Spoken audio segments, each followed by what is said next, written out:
Olá, sejam todos muito bem-vindos ao Pet Pod Amo, o podcast oficial do nosso projeto de extensão aqui do campus de Piracicaba.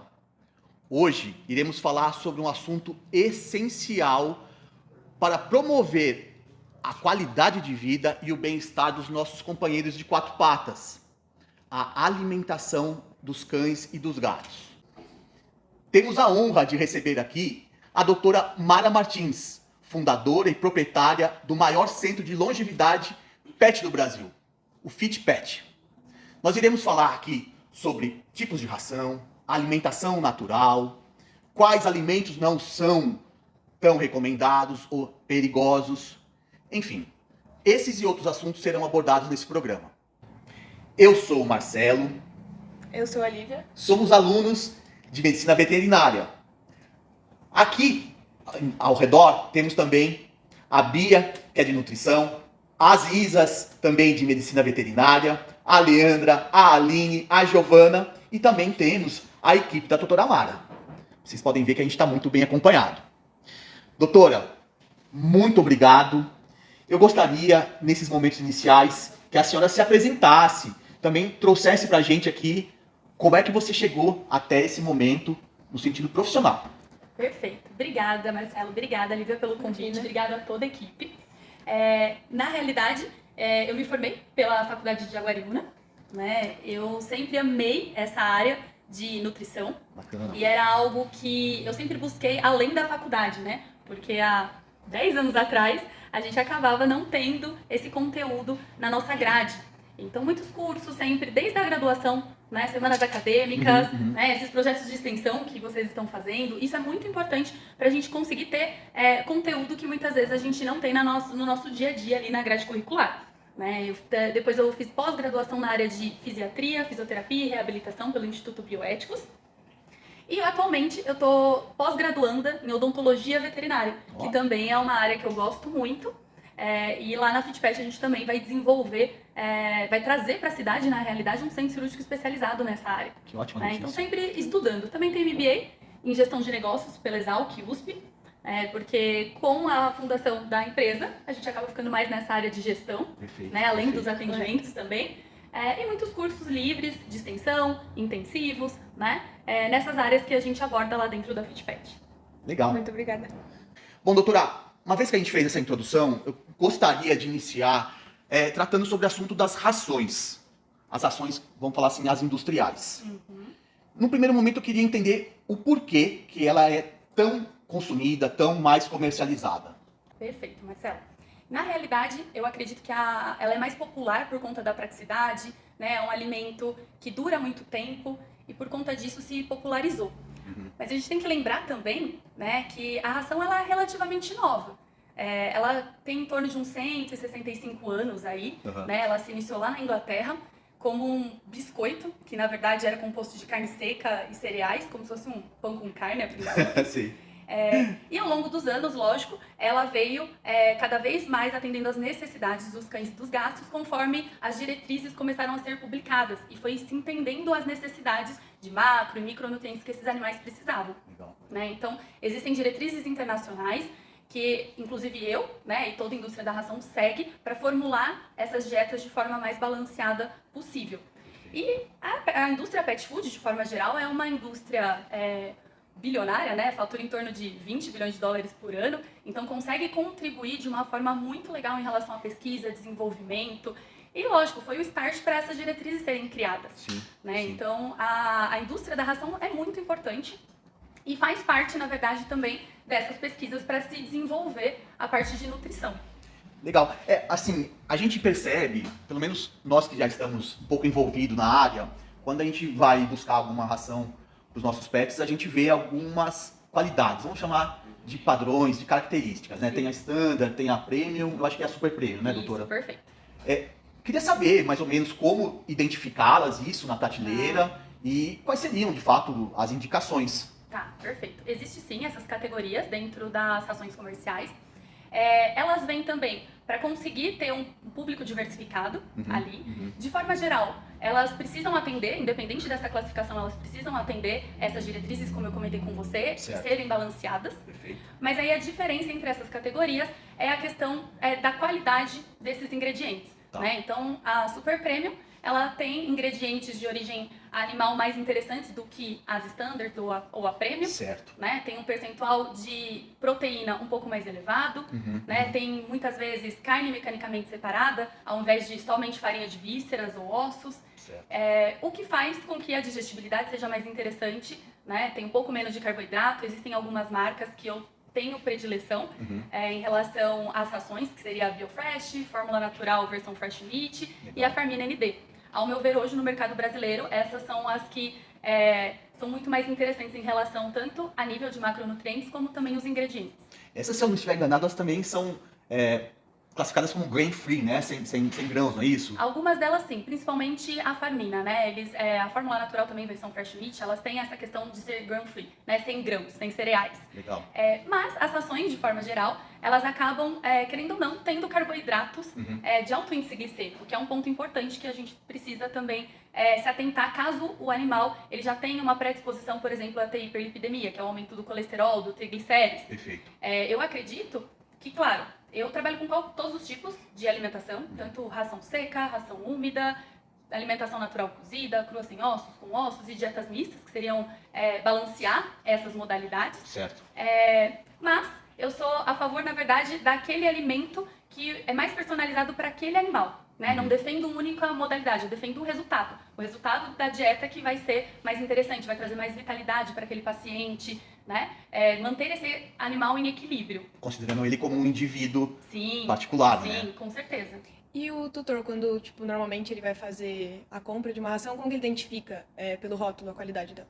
Tá, Lívia, legal.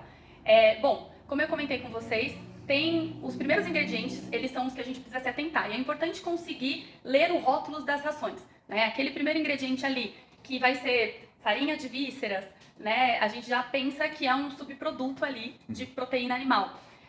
Priorizar também rações que têm mais proteína animal do que proteína vegetal, porque pode ser também somente a proteína da soja. E para eles, como carnívoros, é muito mais interessante a proteína animal do que a proteína vegetal. E aí, ao mesmo tempo, também ler os restantes dos ingredientes. Se é uma ração que tem glúten, muitas farinhas, muito trigo, né? Realmente a gente tem que fugir dessas rações. E não digo que só são as standards, não, viu? Tem muita ração premium e super premium usando subprodutos. Então é importante sim conseguir ler os rótulos adequadamente e fazer uma escolha mais assertiva para aquele animal. Isso pensando num animal, uma dieta de manutenção, um animal saudável, né? E aí vai escolher entre as fases de vida dele, filhote, adulto ou sênior. Aí é um pouquinho diferente para animais que têm alguma comorbidade e precisa de uma dieta terapêutica, sendo comercial ou natural. Legal, isso é importante até trazer aqui a nossa conversa, justamente para a gente poder entender a necessidade de um acompanhamento médico veterinário em todas as fases de vida dos nossos companheiros, né? Mas assim, professora, já entrando já que você mencionou outros tipos de dieta, com relação aí àquilo que a gente conhece como alimentação natural, né?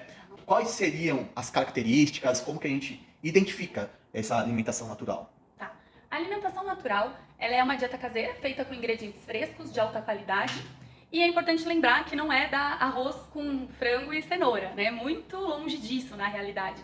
Infelizmente, tem alguns tutores que acabam tentando fazer por conta própria, e isso é um risco muito grande, que a gente não indica de forma alguma. Precisa sempre ter um profissional, um médico veterinário, um zootecnista, né, um nutricionista, nutrólogo, que trabalha com alimentação natural para balancear essa dieta, porque pode ter deficiências graves, e isso é um grande risco. Mas a alimentação natural, ela tem 3 grandes modalidades, né? Então, a alimentação natural cozida, a crua sem ossos e a crua com ossos. Quem vai determinar o tipo de modalidade que vai utilizar é o médico veterinário que vai formular aquela dieta. Então, eu na minha consulta, eu acabo fazendo todo o histórico do paciente, tanto o histórico de solicitar exames, analisar esses exames, entender todo o estilo de vida desse animal e do tutor, para eu conseguir prescrever a melhor dieta. Né? Não é o tutor que vai escolher. Muitos vêm hoje, por conta das redes sociais, eu quero alimentação natural, crua com ossos.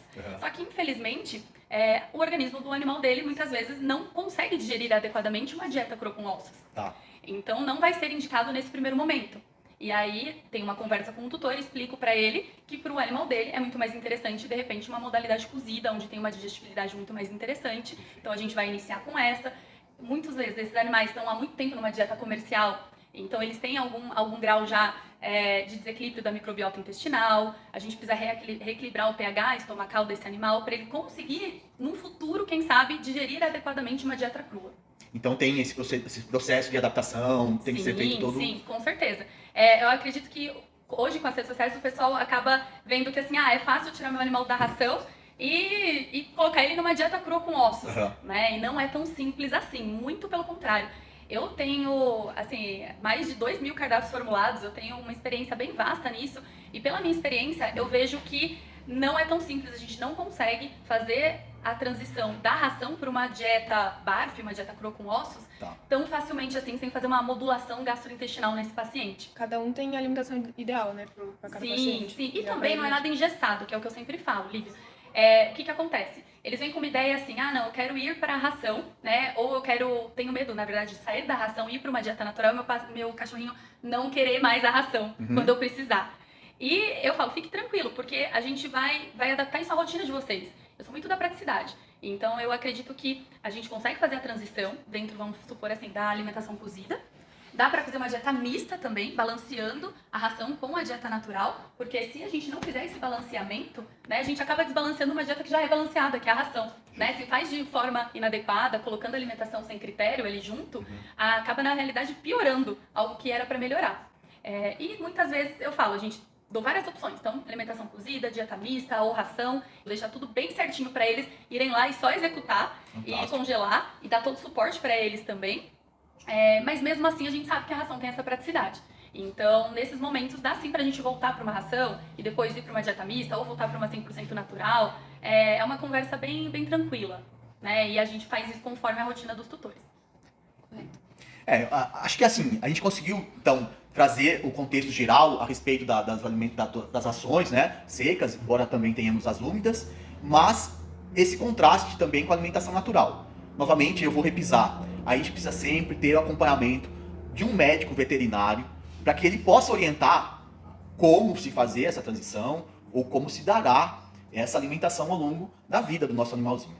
Aproveitando essa deixa, doutora, agora eu vou pedir para a senhora comentar um pouco sobre aqueles alimentos, vamos falar assim, proibidos. Primeiro aqueles que representam algum risco e aqueles que a gente tem que, de fato, ficar alerta máximo. Os alimentos tóxicos que a gente tem para os cães e gatos incluem cebola, carambola, uva em diferentes versões, então uva passa ou uva fresca, né? E temos que tomar bastante cuidado porque não tem um limite mínimo, realmente não oferecer. E em caso de ingestões acidentais, doutora, como que o tutor deve proceder? O animal ele pode começar a apresentar taquicardia, convulsão, tremores, né? Vômito, letargia. Então, quando o tutor perceber que houve uma ingestão, por exemplo, né, acabei nem citando, mas o chocolate também é um dos principais, que acaba acontecendo porque o tutor tá ali comendo, né, e esse é o mais fácil deles roubarem ali. Tem que correr pro pronto atendimento, né, obviamente. Caso o tutor tenha em casa um kit ali de primeiros socorros com carvão ativado, pode-se fazer já o uso até ele conseguir levar para esse pronto atendimento. Certo. Né, isso já ajuda, de repente, se o local é mais longe, né? E aí lá ele vai receber todo o suporte para intoxicação. Falar com o alimento, a quantidade que esse animal ingeriu, vai ajudar o colega clínico a traçar um melhor tratamento ali para ele. Porque o chocolate, ele tem a treopomina, né? Então ela acaba sendo bem tóxica. A carambola, que também tem ácido oxálico, pode causar insuficiência renal, né? A cebola pode dar anemia hemolítica. Então tem que tomar bastante cuidado com essa ingestão dessas substâncias. É importante até porque, assim, o chocolate, geralmente o cachorro, o gato, ele vai ficar com aquela cara de pidonho, né? Você tá comendo, esse negócio tem um cheiro tão bom, me dá um pedaço.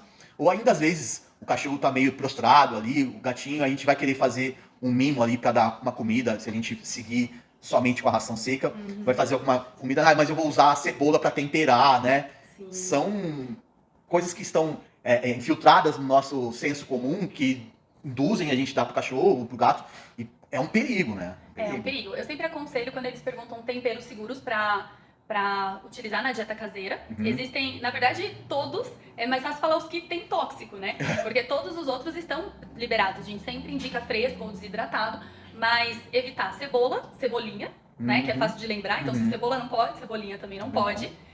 E esses petiscos, por exemplo, como chocolate, obviamente, cafeína também, álcool, coisas, eu nem citei coisas que são óbvias, né?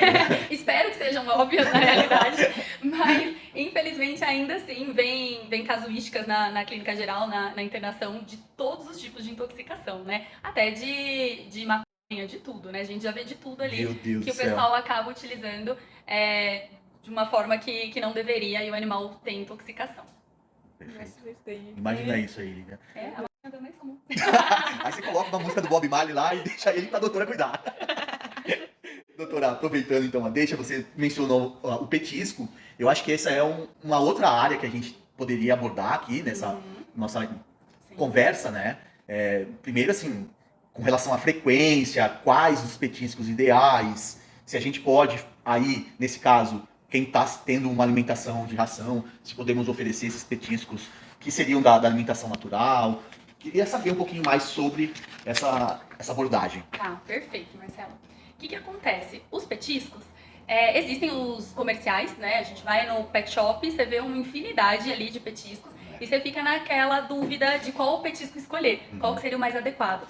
E hoje, claro, são indústrias que investem muito no marketing e você vê tanto na embalagem da própria ração seca, né, quanto dos petiscos, aquela infinidade de animais super saudáveis correndo e uns nomes muito tendenciosos, né? Sim. Então, o petisco fit é um petisco que tem proteína de alto valor biológico ali, que tá, né, só peito de frango desidratado, enfim, tem vários ali no mercado. O que acontece? De forma geral, os petiscos são muito calóricos, eles têm que entrar na contagem de caloria do dia daquele paciente. Certo. E claro que não cabe ao tutor ter esse nível de conhecimento, cabe ao colega veterinário que acompanha esse animal orientar o tutor em relação a isso. Os petiscos, eles não poderiam ultrapassar em torno de 10% do total de comida que esse paciente consome. Então vamos supor que é um cão médio que come 300 gramas de comida por dia. Então ele teria que comer 30 gramas de petisco, tá? Seja ração ou seja dieta natural. Isso, o limite seria 30 gramas por dia.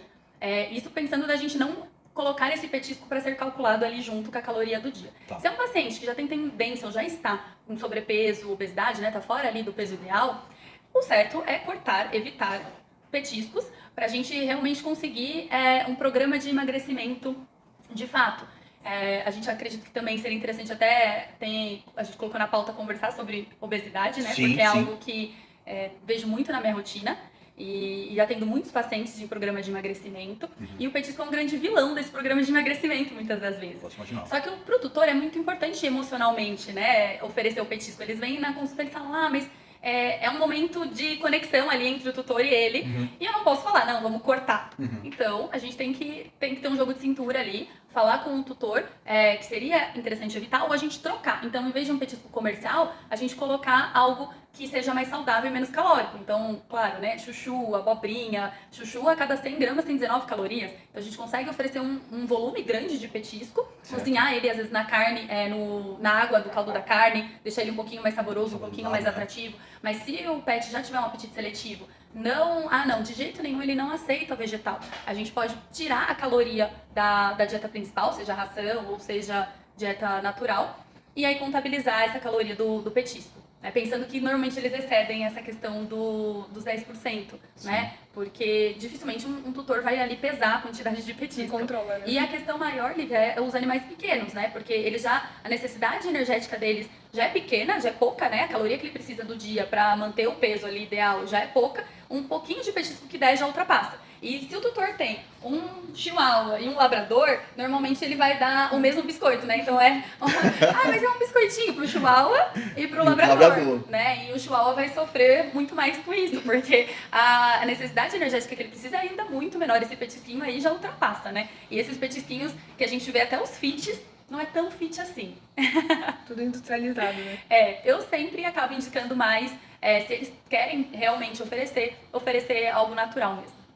Porque é algo além de uma dieta, se ela não for devidamente programada, é alguma coisa além. Então vai chegar, evidente, no sobrepeso, né? Sim. Na obesidade. Sim. E assim, até isso puxaria e daria um outro programa a questão dos exercícios físicos, né? De como isso, a obesidade impacta em toda a estrutura dos nossos animaizinhos.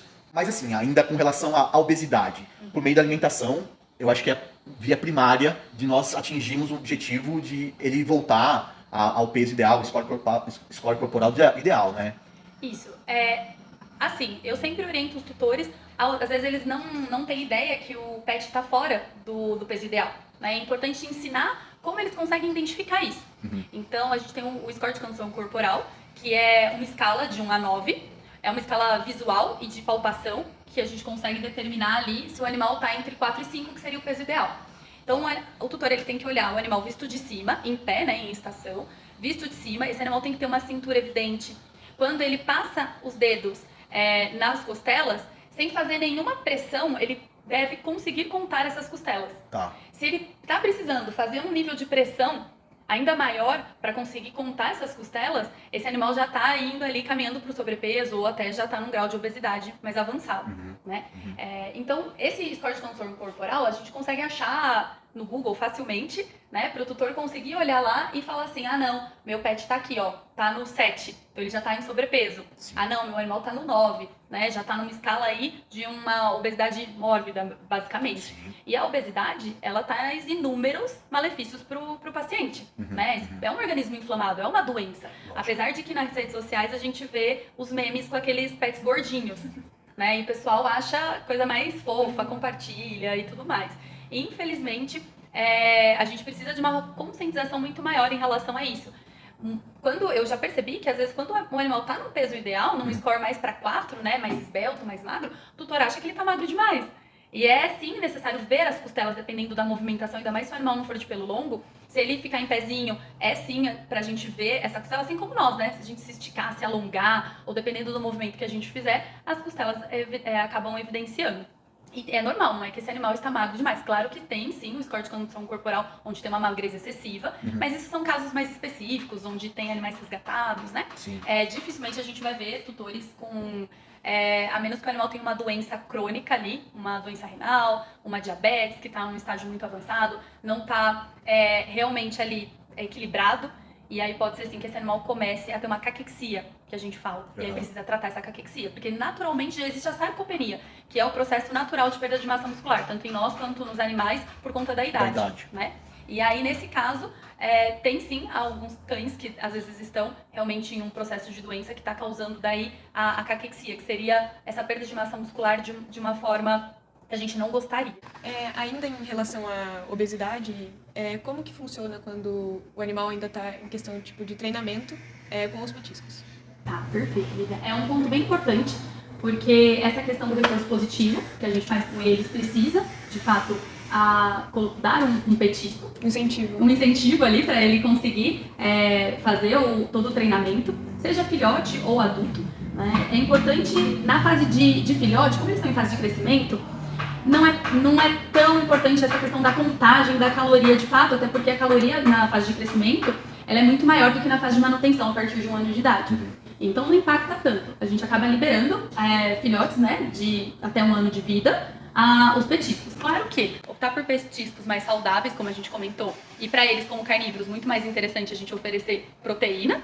Eu sempre, na reabilitação, lá na FitPet, que a gente faz a parte de fisioterapia, para incentivar até ganho de massa muscular, a gente sempre fala, traz aqui um ovo cozido, um ovo mexido, que tem proteína de altíssimo valor biológico, né? Ou uma carne magra também, para ajudar nesse ganho de massa. Então, assim, vou utilizar um petisco? Ao meu ver, eu acho muito mais interessante ir para proteína do que esses petisquinhos industrializados de farinhas, por mais que tem frutas vermelhas, tem uma série de propaganda ali na embalagem, nada melhor do que a própria proteína. Sim. Né? Mas sim, quando o animal está em sobrepeso, aí a gente precisa contabilizar. Aí nesse caso, o que a gente vai fazer? Claro, aí precisa de orientação, porque a gente tem um software nutricional, onde a gente vai colocar todos os ingredientes que esse animal está consumindo no dia, entender se está batendo a caloria do dia para ele atingir o peso ideal. Então, nesse caso, esse petisco vai entrar nessa conta. Né? O animal precisa perder peso, então esse petisco vai entrar ali. Claro que aquilo que eu já tinha comentado, petiscos naturais, eles têm menos caloria, assim. Todos os ingredientes naturais têm menos caloria do que algo industrializado, tanto petisco quanto até ração comercial seca. Então, por isso, a gente sempre dá umas opções para o tutor lá, para ele conseguir utilizar o petisco sem engordar tanto esse paciente. Mas contar caloria. E aí tem que contabilizar a caloria desse petisco. Pode ser, como eu comentei, cenourinha, chuchu, abobrinha, talo de salsão, né? Para também dar uma enganada ali no centro de saciedade e esse paciente conseguir ter sucesso no programa de emagrecimento. Eu acho que até para finalizar esse assunto aí da obesidade em si, embora a gente já tenha perpassado em algumas falas, eu queria deixar bem claro assim para os tutores como nós deveremos então agir com relação à prevenção e, uma vez instaurado o caso da obesidade, como fazer o tratamento. Tá, perfeito, Marcelo.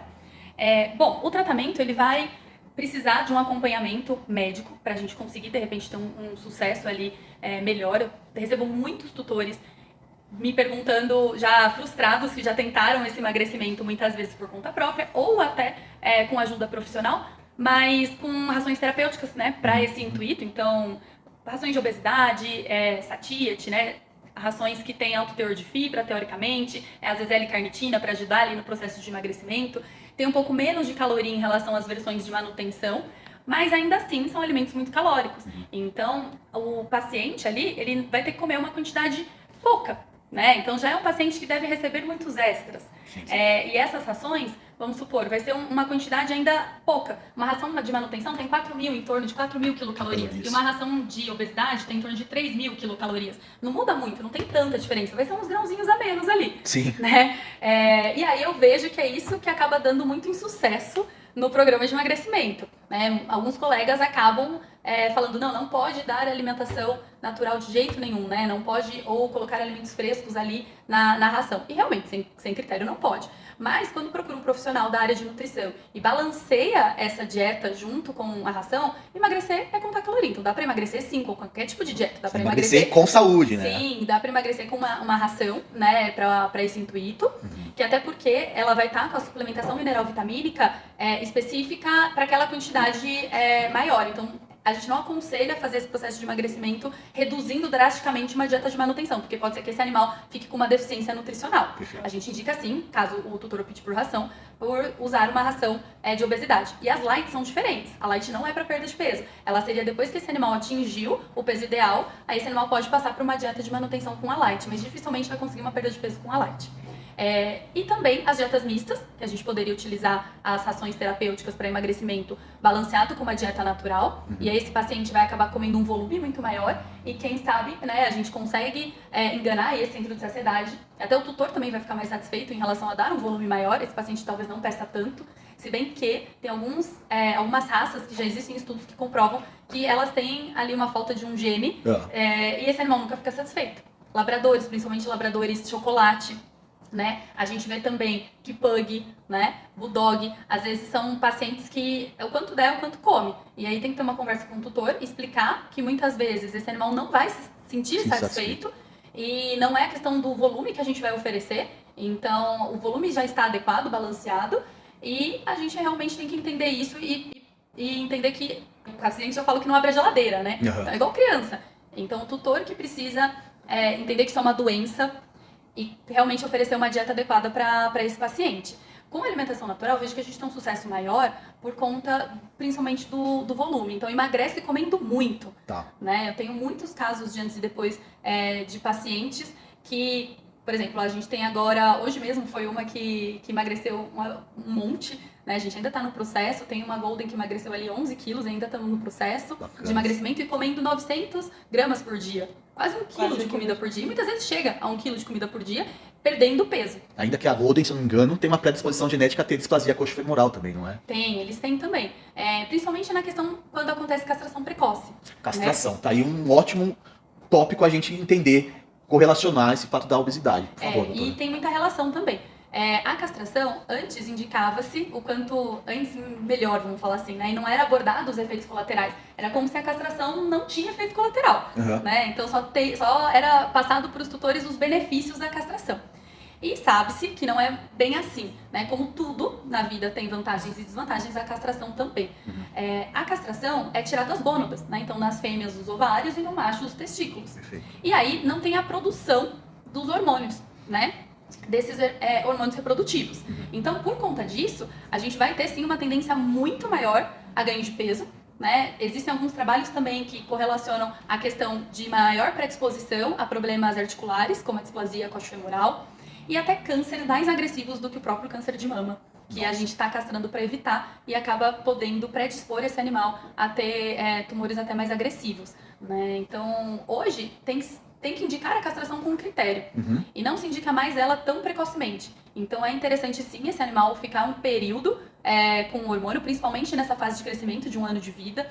Antes a gente via, eu recebo muito paciente que está com seus 18, 20 aninhos, que castrou aos 6 meses de idade ou até antes disso, né? Na fase mais importante que ele precisava ali de desenvolvimento ósseo e muscular, houve um interrompimento aí da produção de hormônio. E o que eu mais pego daí é paciente que precisa reabilitar, então teve uma ruptura do ligamento, do joelho, ou uma hérnia de disco, enfim, ou uma própria displasia de quadril. A gente precisa reabilitar esse paciente e dificilmente ele vai ganhar massa muscular comendo ração, uma dieta comercial com pouca proteína, porque para eles como carnívoros, se ele não tiver restrição, né, não precisar de uma dieta terapêutica que precise restringir proteína, fósforo, enfim, não forma cálculo ou não tem um problema renal, a gente restringir a proteína, né, as rações têm em torno de 28% de proteína, é baixo para um carnívoro. E esse paciente castrado precocemente, não tem testosterona para ganho de musculatura, né, faz pouquíssima atividade física, nível de atividade baixo e já está com uma cirurgia, dificilmente em 10, 12 sessões, vamos falar assim, ele conseguiria uma hipertrofia. Então, lá na Fitped, a gente realmente preconiza mudar toda a rotina desse paciente, né? Ele vem, às vezes, para fisioterapia, mas a gente conversa com o tutor e fala, ó, tudo certo, a gente vai fazer a reabilitação desse paciente, mas esse paciente também precisa ter uma dieta mais low carb, mais hiperproteica, né? Se ele tem essa possibilidade, lógico, é avaliado os exames, é personalizado para aquele paciente. E também, ao mesmo tempo, atividade física controlada, atividade física específica para o quadro dele. Aí sim começa a ter a chance desse paciente hipertrofiar, por exemplo, e recuperar de uma forma mais rápida, vamos falar assim. Mas a questão da castração, hoje a gente tem feito também em machos a terapia de reposição com testosterona. Legal. Isso, porque como eles foram castrados muito precocemente, tem falta de musculatura, né? É um paciente que, muitas vezes, eu falo... Quem já sofreu com os efeitos da andropausa, né, ou da menopausa, sabe que fica desanimado, perde foco, só quer dormir, né, isso em humano. Então a gente acredita que para animais é basicamente a mesma coisa. Então é um paciente que só dorme, é um paciente que não tem o nível de atividade que ele deveria ter. Tá aquela disposição toda hora, né? Quando a gente faz a reposição, o que eu escuto dos tutores é que voltou a ser filhote. Que esse paciente voltou uma vitalidade que ele não tinha. E claro que é algo muito criterioso para fazer essa terapia de reposição. Então existe um check-up muito minucioso, né?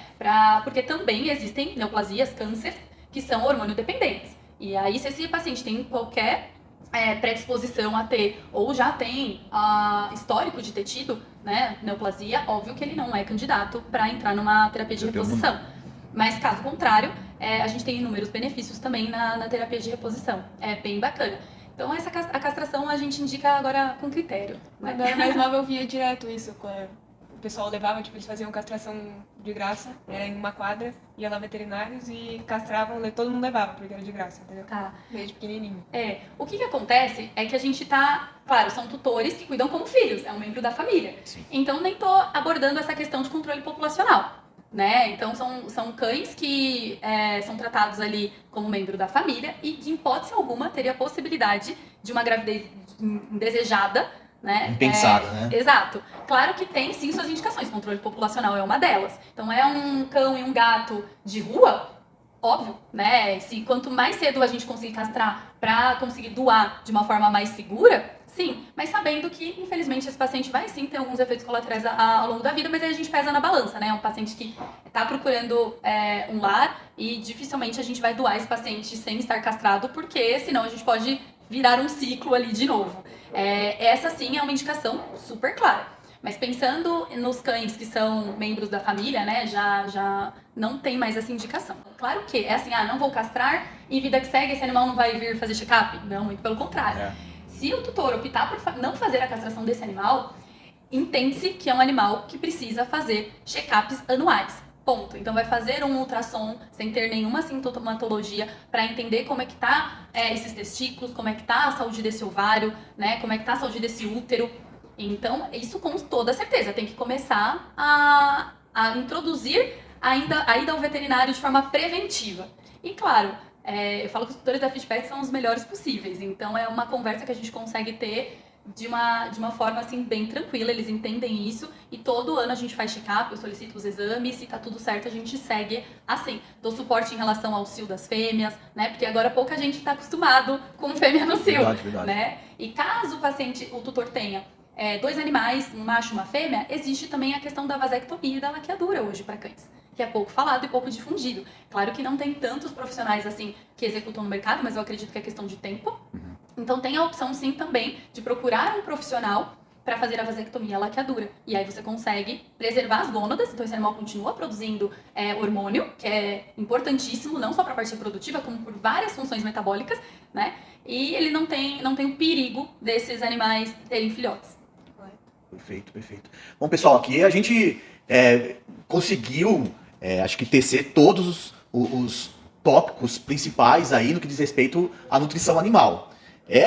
Assim, para mim foi um prazer, doutora. Eu agradeço do fundo do coração, né, Lívia? Eu acho que falo isso em nome de todos os colegas que estão aqui também, dando suporte para que isso aconteça. Aproveitando a oportunidade, agradecer também a professora Carol, nossa coordenadora do projeto. Um beijo grande, professora. Muito obrigada. Obrigado. E nesse sentido, doutora, eu queria que a senhora também fizesse suas considerações finais, se deixamos em algum momento de falar alguma coisa importante, agora eu acho que é esse momento. Se quiser falar um pouco sobre você também. Isso, eu acho que a sua trajetória profissional é importante também para que o nosso público lhe conheça melhor. Tá, perfeito.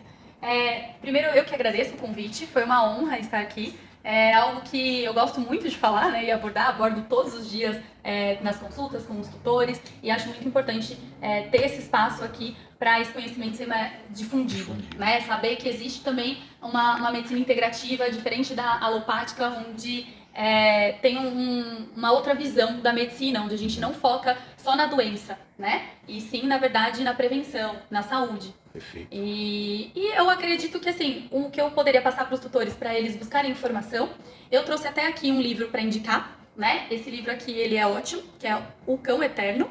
Esse livro, ele já foi traduzido, né, para o português. Ele é da doutora Karen Becker e do Rodney Habib, que eles são maravilhosos e pioneiros nessa área de alimentação natural. E é um livro que vai abrir a mente aí de muitos tutores, tá? E outra coisa também, em relação à questão de apresentar, eu quero fazer um convite, na verdade, para todos os tutores, toda a equipe aqui, para vocês visitarem a FitPet, né, nosso centro de longevidade. A gente acaba trabalhando lá com serviços, como eu comentei, dessa área integrativa, né, então nutrição, fisioterapia, acupuntura, ozonioterapia, toda essa parte integrativa é abordada lá. E fica o convite para vocês conhecerem, vai ser um prazer receber vocês lá, vai ser um prazer receber os tutores lá. A gente está criando a primeira academia PET do Brasil, onde a gente tem planos exclusivos para os animais conseguirem usar toda a estrutura lá da academia. Boa. E realmente o intuito é cada vez mais os tutores procurarem de uma forma preventiva. Então, raças predispostas a já problemas de coluna, ortopédicos, né? A gente já iniciar uma atividade física controlada com orientação. Nós temos toda uma equipe lá que faz exercícios específicos, vai montar o treino para esse paciente, tanto treinos em água, na hidroesteira, como treinos em solo, já para prevenir um problema de coluna nesse paciente, já para prevenir um problema ortopédico. E caso esse animal já tenha um problema, mesmo que inicial ou avançado, a gente também tem outras terapias para abordar ali. Fortalecimento muscular, né? Isso, toda a parte de também controle de dor. Então, se esse paciente está com dor, obviamente a gente não vai fazer a parte de exercício nesse primeiro momento, né? A gente vai controlar a dor e depois a gente vai fortalecer, porque a longo prazo a gente sabe que o músculo que vai dar uma estabilidade maior aí para essa coluna, para essa articulação, para ele não sentir dor. Né? É uma área bem legal, inclusive quem é estudante e queira fazer estágio, estamos de portas abertas para receber vocês. Também oferecemos a parte de curso de nutrição, e quem gostou do tema, né, quem é veterinário, médico veterinário, estudante, gostou do tema e vai querer se aprofundar nessa área, final do ano a gente vai ter a nossa primeira turma lá de nutrição, e vai ser um prazer vocês fazerem parte dessa turma também. Que interessante, muito obrigada pelo convite. Obrigado, doutora. Pessoal, então aqui fica o nosso convite, reforçando a conhecer o FitPet. Então, aqui agora o meu convite é para que vocês permaneçam conosco, que em breve outros episódios virão ao ar. Agradeço pelo tempo que vocês disponibilizaram assistindo a gente. E se tiver qualquer tipo de dúvida, vocês podem mandar para a gente. Se caso nós não conseguirmos responder, aí a gente vai recorrer à doutora e com certeza ela vai nos ajudar nessas respostas. Sim, tá bom? Obrigado, doutora. Obrigada a vocês. Até mais.